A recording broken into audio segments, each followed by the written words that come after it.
Hey guys, welcome back. Today we're going to be doing dinner and dessert, which means I'm going to be trying a new dinner recipe and a new dessert recipe. And both of these recipes come out of this unemployed cookbook, which a follower graciously gifted to me. This is a cookbook from the 1980s designed to help unemployed steelworkers in Pennsylvania. The first one we're going to be trying is a pierogi lasagna. So essentially this is a super cheap meal because all it is pasta, mashed potatoes, and cheese. And then the second one is called a Wacky cake, which I looked up and actually originated in the 1940s due to the wartime and rationing. So this is a cake that doesn't require any milk, butter, or eggs to prepare. Now, it was my intention for all of these meals to be Dollar Tree meals because all of the ingredients can be purchased at Dollar Tree. But when I went to go to Dollar Tree on my lunch break today, I ran into some traffic, and so I couldn't actually make it to the Dollar Tree, so I had to turn around. And I ended up purchasing a majority of the ingredients at Dollar General, but they can all be purchased at Dollar Tree if that's your primary grocery source. So for the pierogi lasagna, you only need a handful of ingredients. I have some lasagna noodles. These were purchased at Dollar Tree. I have 2 packs of instant potatoes. I got the 4 cheese and the loaded baked potato flavor. I actually got these both at Dollar General, but you can usually purchase them at Dollar Tree too. From Dollar General, I also got a bag of shredded cheese.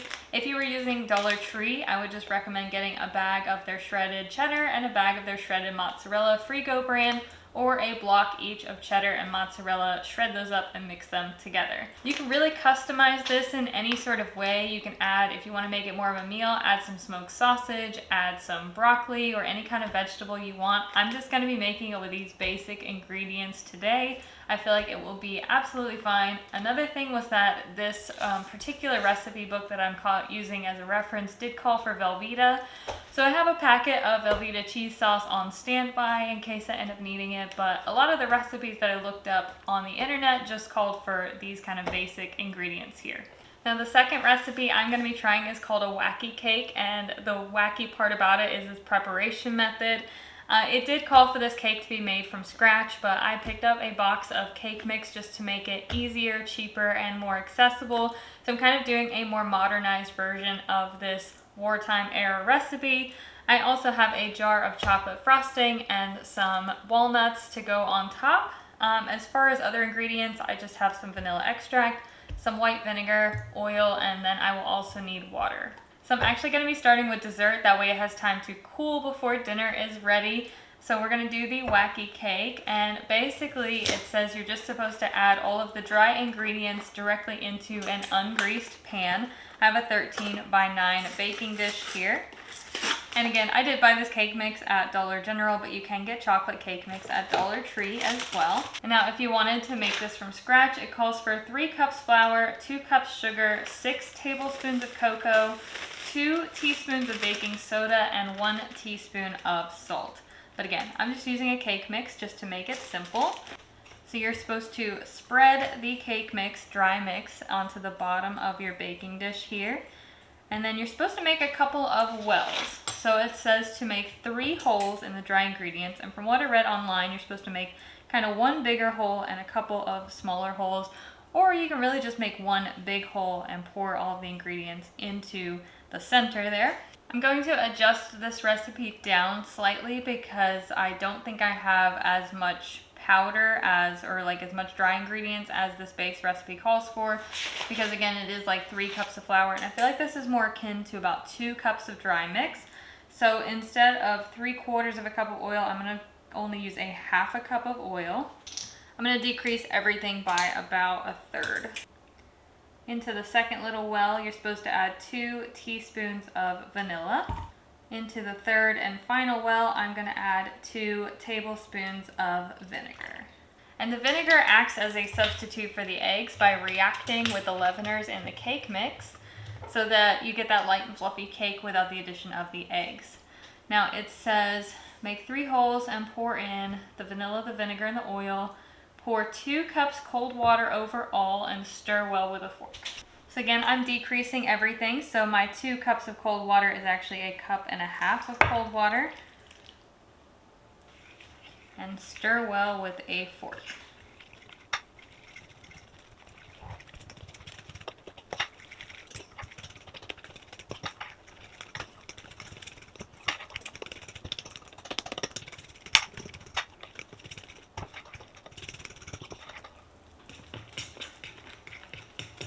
So the original recipe says to bake for 50 minutes, but again, we have a bit of a smaller cake than what they're calling for here. So I'm gonna bake it according to the box instructions, which says to bake it for 30 to 35 minutes.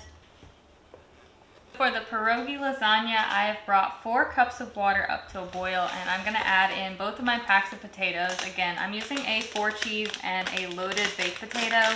So that's why I ultimately don't feel like I need the Velveeta, because the original recipe in this book calls for just plain potatoes, so they would have had to add salt and seasoning, and in their case, like a cheese sauce packet.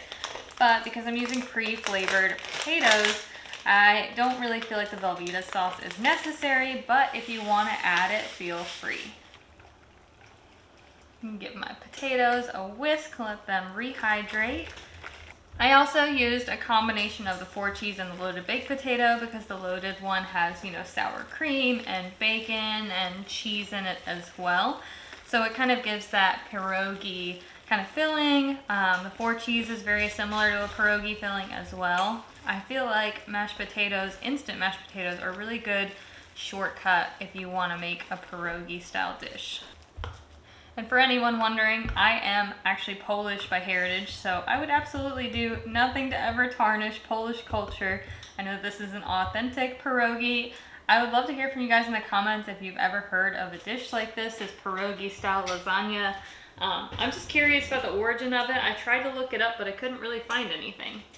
So I'm going to cover those and set them aside while I work on my lasagna noodles. I do need to boil probably about 9 of these lasagna noodles, and despite these being oven ready lasagna noodles, they do have boiling instructions on the back, so I will be following that, and I'm going to again cook probably about 9 of these.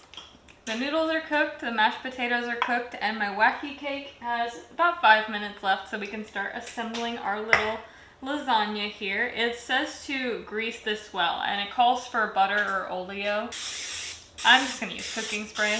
Oleo is oleomargarine, as margarine, usually in the stick form, but it says to grease it well, so I've gone ahead and done that. I'm kind of doing a hybrid recipe here between this recipe and other pierogi lasagna recipes I found online. So this one says to start with the lasagna and then layer on the potatoes. I might put a small, really thin layer of potatoes down at the bottom, because usually when I'm making a lasagna, I do like to add a little bit of sauce at the bottom prior to adding my noodles just so they don't stick. I'm just going to add, like I said, a very thin layer of potatoes at the bottom just to keep the noodles from sticking and to keep them from burning at the bottom of the dish here. Something that was interesting that I found out while I was trying to research this dish was I actually bought these potatoes at Dollar General, and I got the regular size bags, 2 of them, and they were $1.35 a bag. And when I went to go price this out at Walmart, it came up that the family size bags of these potatoes were like $2.75. So they were actually cheaper to buy at Dollar General than they were to buy at Walmart, which I just thought was interesting. So then I am going to layer on 3 of my lasagna noodles.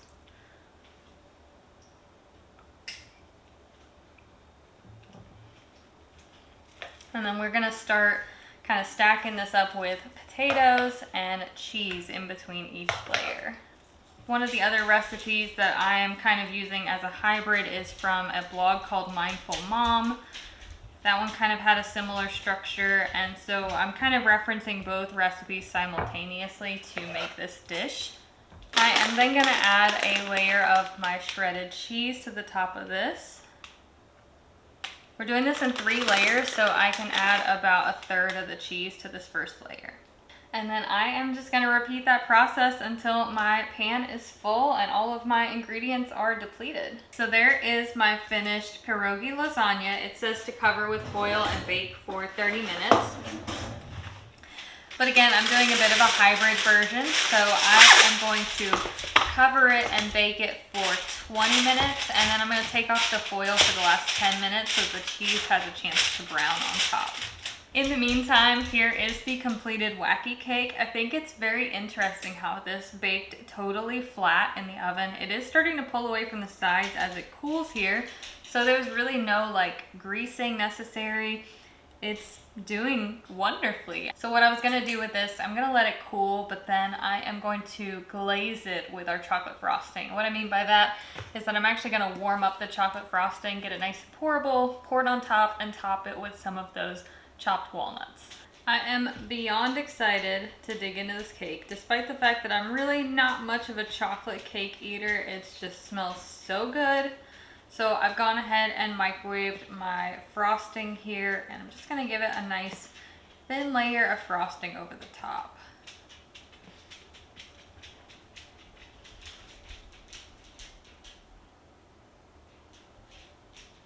Kind of like a Texas sheet cake, if you've ever had one of those, where like the frosting almost creates like a glaze on the top of the cake, and it's very thin. I love a good Texas sheet cake. It's a good way to make your frosting stretch a little bit further too, because I only used about half the jar of frosting on this whole cake, and I'm definitely gonna lick the spoon.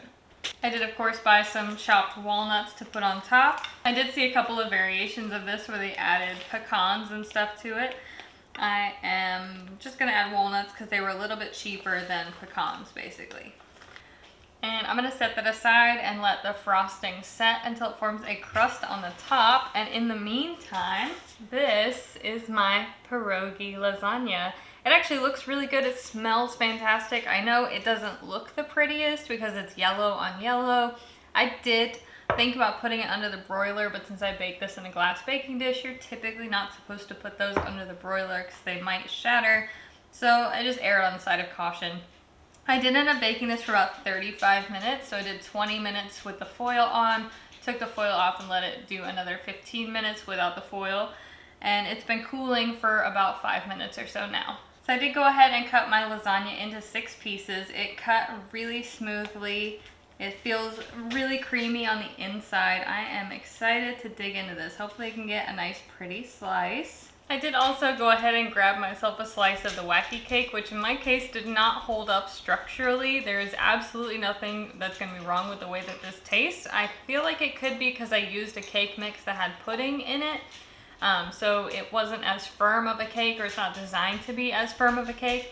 So that could have been my mistake on that part. And here's what the cake looks like. I did cut this into 8 slices. We are ready to try our pierogi lasagna. I feel like this is definitely one of those meals if you just need something to feed a large family and you need something super cheap, maybe you only have a day or two between payday. This is a really good option. Let's give it a try.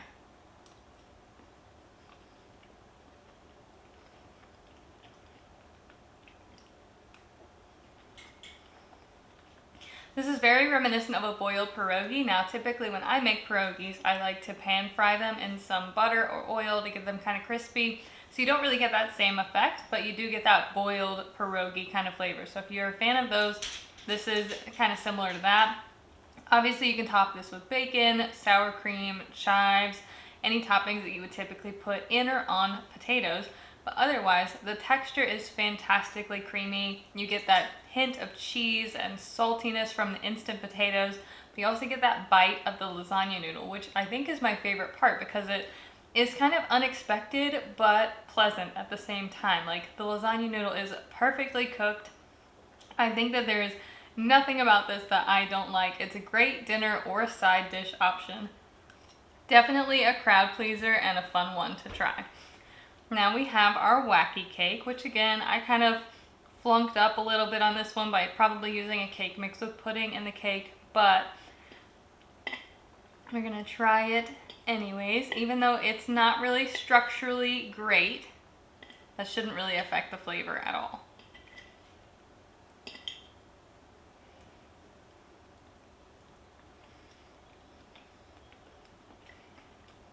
This is one that if you're not a perfectionist and you don't care what the cake looks like, it is the most deliciously moist chocolate cake I've ever had. I think that the fact that there's no eggs in it makes it a little more dense and almost brownie-like, especially with the addition of the walnuts. So it's almost like if a chocolate lava cake and a brownie had a baby, and this is the kind of texture that you're left with. It is fantastic. It is delicious, rich, and moist. Definitely a great thing to have on hand in case you ever just need something quick to kind of throw together, make the kids happy, get a little dessert, maybe even a birthday cake. All in all, I am 10 out of 10 pleased with both of these recipes. Fantastic ideas. And I think that if you maybe have a couple of things already on hand, you could make both of these for under $10. Like if you already had vinegar and vanilla and things like that, like maybe you already have lasagna noodles in your pantry and you haven't really known what to do with them, or maybe you have some instant potatoes on hand. And you could definitely leave the walnuts off of the cake to make it even cheaper, a little bit more affordable. I think I paid like $1.60 for that bag of walnuts, but yeah, you could leave that off, and then you're just left with the cake mix and the frosting, and then the couple of little add-ins, oil, vinegar, vanilla, to make it the cake. Hope you guys enjoyed this video, and I will see you again soon.